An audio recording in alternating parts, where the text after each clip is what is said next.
Je jure devant le peuple burkinabé et sur mon honneur de préserver. Au moment où il prête serment ce 21 octobre 2022, de nombreux observateurs pariaient sans doute déjà que le nouveau chef de l'État burkinabé se perdrait très vite dans les labyrinthes des intrigues politico-militaires nationales aux tentacules complotistes occidentales. Mais le capitaine Ibrahim Traoré va se montrer plus coriace que prévu. Son premier chantier, c'est la guerre, et pour la gagner, il faut des armes. Il met en place un ambitieux programme de réarmement de l'armée dépourvu à son arrivée. Les achats se multiplient, les livraisons s'enchaînent. L'organisation des troupes aussi est accélérée avec l'augmentation du nombre de bires, les redoutables bataillons d'intervention rapide. La lutte contre le terrorisme monte en intensité. La méthode est simple. Il faut se battre. Nous allons les poursuivre jusqu'à leur dernier retranchement et les éliminer jusqu'au dernier.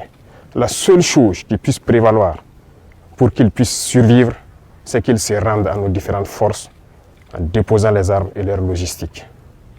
Le cas échéant, combattez-les jusqu'au dernier. La bataille s'engage aussi sur le front diplomatique. Très vite, ça se passe mal avec la France. Paris est accusé d'être de connivence avec les terroristes. Conséquence, l'ambassadeur en poste est expulsé en janvier 2023. Le détachement militaire en stationnement plie bagage 1 mois plus tard en février. Des actions appuyées par plusieurs manifestations anti-françaises. Il faut dire que depuis sa prise de pouvoir, le capitaine Traoré bénéficie de l'adhésion d'une grande majorité de la population et jouit d'une forte popularité. Les ronds-points et les carrefours sont pris d'assaut par des volontaires qui veillent. Les manifestations de soutien se succèdent, galvanisées par le discours révolutionnaire du nouveau président. Imaginez qu'au Burkina, nous refusions de nous battre et nous acceptons de nous soumettre, de vivre l'esclavage. Demain, nos enfants grandiront. Ils se poseront des questions. Nos parents ont-ils été des lâches pour nous laisser dans l'esclavage? Le dialogue direct, c'est son arme de communication préférée. Le capitaine Traoré est convaincu que le peuple est assez mature pour comprendre les enjeux du moment et s'évertue à leur parler directement. Il répète l'exercice encore et encore à chaque fois que la situation l'exige, sans langue de bois. Nous n'avons pas peur et nous n'aurons jamais peur. Nous continuerons notre lutte. Son style séduit les Burkinabés, déroute ses adversaires et fâche certains grands intérêts qui le trouvent dangereux pour leur hégémonie.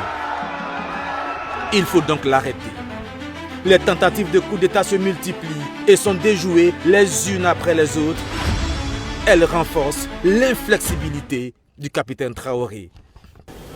Ces valets locaux et ces sous-préfets qui sont là à exécuter les ordres de leurs maîtres, croyant pouvoir mettre fin à notre révolution, qu'ils comprennent que nous avons pris toutes les mesures.